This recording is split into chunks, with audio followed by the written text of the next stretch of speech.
আসসালামু আলাইকুম সবাই। আজকে আমি করব একেবারে অন্যরকম একটা রান্না। শুনলে আপনারাও অবাক হবেন।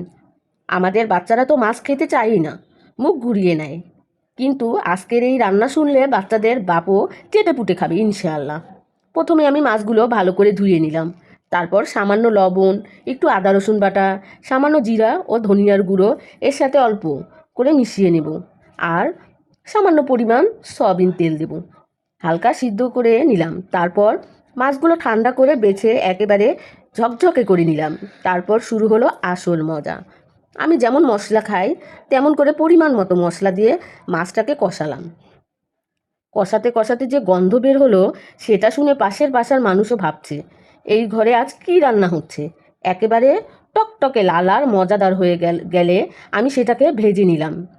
এখন আমি যদি এই রেসিপিটা বানান, দেখবেন বাচ্চারা ফোন করে বলবে আম্মু আর একটা বানাও। আর বাচ্চার বাপ তো বলবেই আগামীকালও এইটাই রান্না করো। মাছ খেতে না চাইলে বাচ্চারা দৌড়ে এসে চামচ নিয়ে দাঁড়িয়ে যাবে। এমনকি পাশের বাসার আঙ্কেলও হয়তো বলবে আপা একটু টেস্ট করে দেখি।